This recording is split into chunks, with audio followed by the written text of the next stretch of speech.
그렇게 하였느니라. 아멘. 세를 행하리라 하신 하나님께서 자기 백성에게 원하셨던 것은 21절에 이 백성은 내가 나를 위하여 지었나니 나를 찬송하게 하려 함이니라 라고 하신 이 말씀이었다면, 하나님께서 자기 백성에게서 현실적으로 발견한 것은 그와 정반대였습니다. 22절서부터 열거되는 것처럼 그들은 하나님을 부르지 않았고 오히려 하나님을 괴롭게 여겼습니다. 또한 번제의 양을 하나님께로 가져오지 않았고 제물로 공경하지 않았습니다. 여기서 하나님을 부르지 않았다는 것은 하나님을 불렀으나 실제로는 하나님을 부른 것이 아니라는 뜻입니다. 번제의 양과 제물도 같은 의미입니다. 이스라엘 백성은 포로 시기를 제외하고는 줄곧 성전 제사 기도를 드렸습니다. 줄곧 번제의 양을 드렸고 제물을 드렸습니다. 어쩐 때는 차고 넘치게 드렸습니다. 하지만 실제로는 그 모든 것들이 하나님께 도달하지 않았고 만족시키지도 못했다는 것입니다. 오히려 그들의 기도와 제의는 하나님을 수고롭게 만들었고 괴롭게 했다는 것입니다. 23절과 24절에서 수고롭게 하다라는 말이 두 번 사용되는데, 이 단어의 원뜻은 섬기도록 강제하다, 누구의 종을 삼다라는 뜻입니다.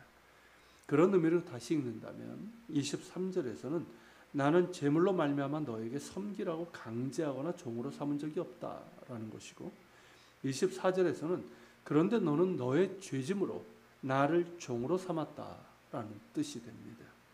즉 하나님께서는 이스라엘 백성에게 넘치는 제물로 바치라고 강제한 적도 없고 그들에게 종살이를 시키신 적이 없다는 뜻입니다. 하나님의 계획은 애굽에서 강제로 종살이하고 있었던 그들을 자유로 이끄는 것이었고 실제로 그렇게 하셨습니다. 그들에게 율법을 주신 것도 그들이 그 율법에 순종함으로써 하나님을 바르게 예배하고 또한 택하신 백성으로서 합당한 삶을 살아가는 가운데 자유를 누리게 하기 위함이었습니다. 율법의 바탕이 사랑인 것처럼 그들이 그 율법에 순종할 때 그들에게 주어지는 것은 자유함이지 구속이 아닙니다. 제2법에 따라서 하나님을 바르게 예배할 때 그들을 자유하게 하시는 하나님의 은혜와 평강이 임하는 것이고, 도덕법에 따라서 구별되고 사랑하는 삶을 살아갈 때 그들은 하나님께서 주신 땅에서 자유와 평화를 누리며 살아갈 수 있는 것이었습니다. 그러나 그들은 순종하지 않았습니다. 율법에 있는 대로 하나님께 제사는 드렸습니다. 그러나 그들은 자신들에게 주어진 이 자유의 수단인 제의를 사용해서 도리어 자신들을 제의의 노예로 만들었고 쉴 수 없이 제의를 행함으로써 새로운 종살이를 하게 되었습니다. 즉 제사 자체가 목적이 되어버렸다는 것입니다. 하나님의 은혜에 대한 감사의 응답이 아니라 많은 것을 들여서 자신들이 원하는 것들을 얻어내고자 하는 것이 되고 말았다는 것이죠. 즉 많은 재물과 화려한 의식을 통해서 하나님을 조종하고 그래서 자신들이 원하는 복을 얻어내고 재앙을 피하고자 하는 그런 도구가 되고 만 것입니다.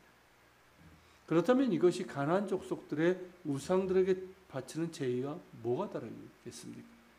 우상 숭배의 중심에는 어떤 경외감이나 자기 부인, 윤리의식 따위는 없습니다. 자신들이 주인 되어서 오직 자신들이 원하는 것들을 얻기 위한 맹목적인 갈망과 욕구밖에 없습니다. 가나안 족속처럼 이스라엘은 하나님께 드리는 제의를 그렇게 만들어 버린 겁니다. 그러니 날이 갈수록 제의는 화려해지고 많은 제물들이 바쳐지지만 그것은 하나님께서 미워하시는 것이 되고 말았습니다. 24절에서 너는 나를 위하여 돈으로 향품을 사지 아니하며 희생의 기름으로 나를 흡족하게 하지 아니하고 라고 하셨는데, 원문의 의미는 너희가 나를 위해서 향품과 희생의 기름을 사고 드렸다고 하지만 그것들이 너희를 위한 것이지 나를 위한 것이 아니다. 그리고 나를 흡족하게 하지 않았다. 나를 기쁘게 하지 않았다라는 그런 말씀입니다. 제2 예배의 목적은 하나님을 기쁘시게 하는 것이고 하나님을 또한 기뻐하는 것입니다. 그러나 그들은 하나님이 아닌 자신들의 만족과 기쁨을 위해서 그리 한 것일 뿐입니다. 그리고 그들의 모든 제의와 기도가 하나님을 기쁘시게 하지 못하고 도리어 미워하는 것이 된 까닭은 그것들이 하나님을 마치 우상처럼 대하는 종교 행위에 지나지 않을 뿐만 아니라 그렇게 화려한 제사와 풍성한 제물을 바쳤지만 실상 그들의 내면과 삶에는 온갖 죄악과 탐욕으로 가득했기 때문입니다. 그들의 손에 이토록 피가 가득하고 그들의 입술에 이토록 거짓이 가득하고 그들의 내면에 탐욕과 죄악으로 가득한데 그런 상태에서 드리는 예배가 아무리 화려하고 드리는 제물이 아무리 많다 해도 그것은 하나님께서 미워하는 것이 되고 마는 것이죠. 도덕적이고 영적인 헌신과 분리된 채 행해지는 제의는 하나님을 만족시키지도 못하고 그들에게 복을 가져다 주지도 못합니다. 아니 정반대의 결과를 초래합니다. 왜냐하면 그런 식으로 행해지는 제의는 그들이 하나님을 자신들의 뜻대로 부리고 조종해서 자신들이 원하는 것을 얻어내려고 하는 행위이기 때문입니다. 이런 식으로 그들은 하나님을 자신들의 종으로 삼았습니다. 그런 가운데 하나님께서는 너는 너의 죄짐으로 나를 수고롭게 하였다라고 하신 것이고 앞서 말씀드린 것처럼 히브리어 성경 원문의 뜻대로 한다면 너는 너의 죄짐으로 나를 종으로 삼았다라는 뜻입니다. 이 말과 함께 22절, 23절, 24절에서 반복되어 사용하고 있는 괴롭게 하다라는 것도 마찬가지입니다. 보다 정확한 의미로는 피곤하게 하다라는 겁니다. 하나님께서 자기 백성을 부르신 것은 당신과 교제하기 위한 것이고 그 교제는 하나님의 말씀을 청종하고 순종하는 것이 포함되어 있습니다. 하지만 그들은 다른 길을 택했습니다. 거룩하신 이와 동행하는 것을 괴롭게, 즉 피곤한 것으로 여겼고 그 대신 종교적인 열심이라는 좀 쉽고 스스로 생각할 때 더 효과적일 것 같은 그런 길을 택했습니다. 그러니 날에 갈수록 화려하고 성대한 제의를 드린 겁니다. 하지만 하나님께서 그들에게 희생제를 주신 것은 그들의 율법을 따라 살다가 그렇지 못할 때가 많잖아요. 그럴 때 그들에게 필요하게 될 죄사함 그리고 회복을 제공해 주기 위해서입니다. 즉 거룩하신 하나님의 백성답게 그렇게 거룩한 길을 가려 하다가 그렇지 못했을 때 희생제물과 예배를 통해서 하나님의 용서와 회복을 경험하고 그 은혜에 힘입어서 다시 거룩한 길을 가게 하기 위함입니다. 하지만 그들은 앞서 본 것처럼 제의 자체를 목적으로 삼았고 하나님과의 동행은 거추장스럽고 피곤한 것으로 여기면서 종교적인 열심에만 몰두했습니다. 그런 상태이니 참된 회개도 예배 이후에 변화된 삶도 찾아보기 힘들었고 화려하고 풍성한 제의와 위안을 삼았지만 여전히 죄 가운데 있었습니다. 그렇게 해서 하나님을 끊임없이 괴롭게 하였고 피곤하게 만들었습니다. 하나님을 기쁘시게 해야 하는 예배에서 도리어 하나님을 피곤하게 했던 겁니다. 그래서 그들의 예배는 자신들은 만족하고 위안을 삼을지는 모르지만 여전히 죄 가운데 있다는 것을 증명했을 뿐입니다. 이런 하나님의 말씀이 우리에게 찔림이 되고 아픔이 되는 이유는 무엇일까요? 지금 한국교회가 혹시 이런 모습과 닮은 것은 아닐까요? 우리의 예배와 종교적인 행위가 혹시 이스라엘 백성이 했던 것과 비슷한 것은 아닐런지요. 하나님께서 예수 그리스도 안에서 우리를 부르신 이유는 우리에게 자유를 주시기 위해서입니다.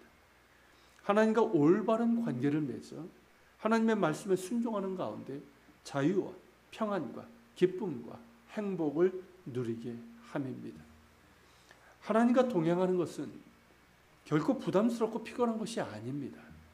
그것은 즐거운 일이고 참된 자유와 행복과 기쁨과 행복이 있습니다. 그 길은 진리의 길이고 생명의 길입니다. 하나님을 예배하는 것은 부담스럽고 피곤한 것이 아닙니다. 우리의 만족을 위해서도 아니며 우리가 원하는 것을 얻어내기 위해서도 아닙니다. 하나님을 예배하는 것은 거룩하시고 사랑하신 하나님의 임재 가운데 들어가는 것이고 우리 자신을 온전히 하나님께 드리는 것입니다. 거기에 참된 용서와 위로, 치유와 회복, 자유와 기쁨이 있습니다. 이렇게 하나님과 올바른 관계를 맺고 주님과 동행할 때 우리는 타락한 세상과 구별된 거룩한 삶을 살아갈 힘을 얻게 되고 내 이웃을 사랑하며 섬길 수 있는 사랑의 섬김도 기쁘게 해낼 수 있습니다. 그리고 우리는 더욱 자유로운 사람이 될 수 있습니다.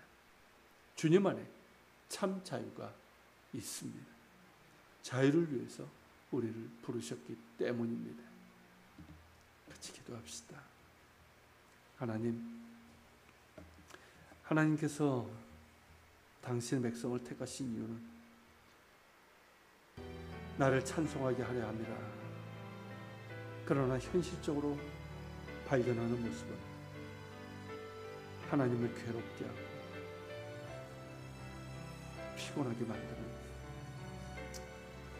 그런 모습입니다. 화려한 예배, 겉보기에는 참 풍성합니다. 오히려 그것이 하나님을 괴롭게 하고 하나님과 동행하는 것, 이런 것들은 부담스럽고 피곤하게 여기면서 자기의 만족을 위해서 종교적인 열심을 내는 그런 모습들, 혹은 하나님을 예배하는 것을 부담스럽고 피곤하게 여기는 것들, 이것이 하나님 이스라엘만의 모습이 아니라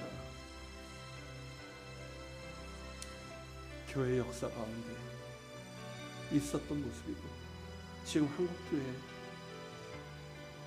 어두운 모습 중에 하나가 아닌지 모르겠습니다.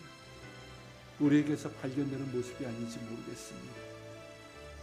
그러게 하나님, 우리가 회개하는 마음으로 주님 앞에 나아갑니다. 하나님, 우리를 부르신 하나님의 그 부르심의 뜻을 우리가 헤아려 깨닫게 하시고 하나님을 기뻐하며 하나님을 예배함을 기뻐하며 하나님의 말씀에 따라 사는 것을 우리가 기뻐하는, 그래서 주님께서 우리에게 주시고자 하신 참 자유와 평안과 기쁨과 행복을 누리게 하여 주시옵소서. 하나님의 백성으로 그렇게 살아갈 수 있도록 도와주시옵소서. 우리 같이 기도하며 주님 앞에 나아갑니다.